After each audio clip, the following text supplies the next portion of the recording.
नमस्कार, मेरा नाम है मनीषा लाट गुप्ता और मैं एक पर्माकल्चर टीचर हूँ।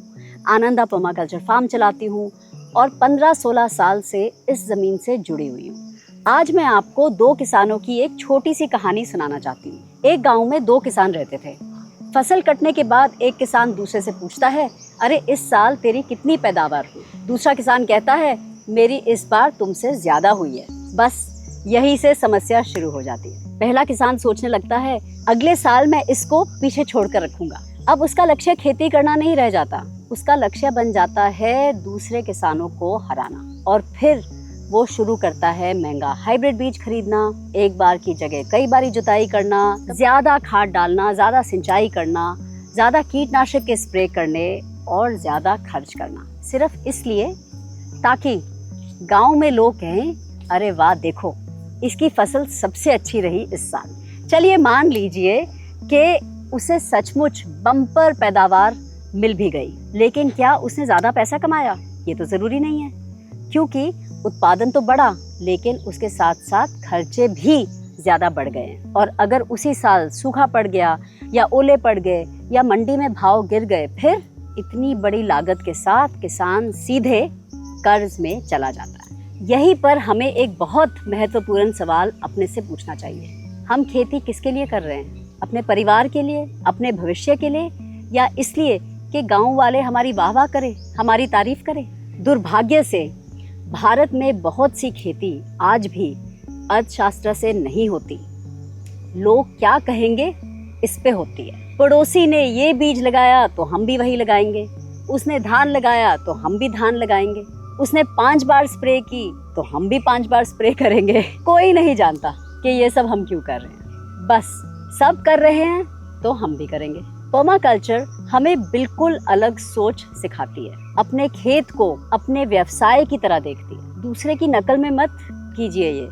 अपनी जमीन को समझिए, अपनी मिट्टी को समझिए, अपने पानी, अपने वर्षा को समझिए, अपने मौसम को समझिए और अपने बाजार को समझिए, और फिर निर्णय लीजिए कि आप अपनी जमीन पर क्या करना चाहते हैं। अब अगर पर्माकल्चर की नजर से किसान को कुछ करना है तो सबसे पहले अपने खेत की मेंढों पर पेड़ लगाएं।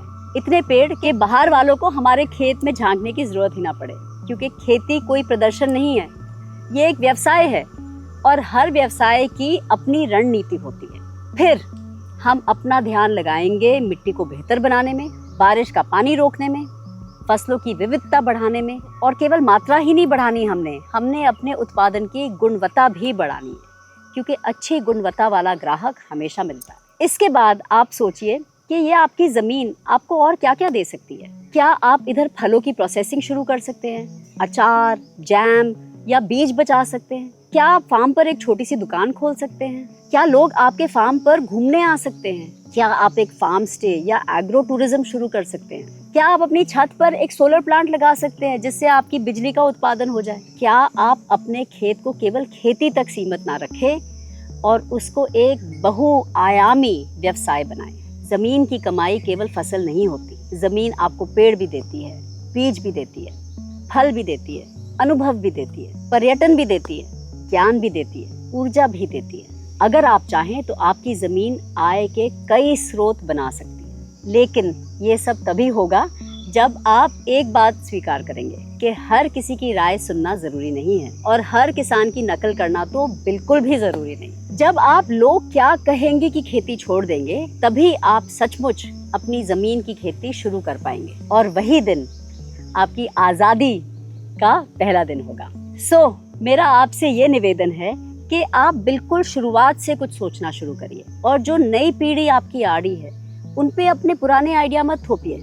ये मत सोचिए नहीं लोग क्या कहेंगे, क्या करना है, क्या नहीं करेंगे। उनको नए तरीके से सोचने दीजिए और अपनी ज़मीन को केवल खेती की नज़रिए से ना देखिए।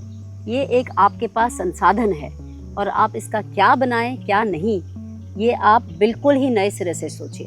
अपनी एक रणनीति बनाइए और अपने आमदनी के लिए कई अलग अलग स्रोत ढूंढिए अपनी ज़मीन पर। पर्माकल्चर हमें यही सिखाता है। चलिए अभी मैं चलती हूँ, अगले सोमवार मैं आपसे फिर से मिलूंगी। और हाँ, वो मेंढों पे पेड़ लगाने मत भूलिएगा। आप देख रहे हैं उनके कितने फायदे हैं। पड़ोसियों की नोक-झोंक से भी आपको एक पर्दा मिलेगा। चलिए मैं चलती हूँ, देखने के लिए धन्यवाद, नमस्कार।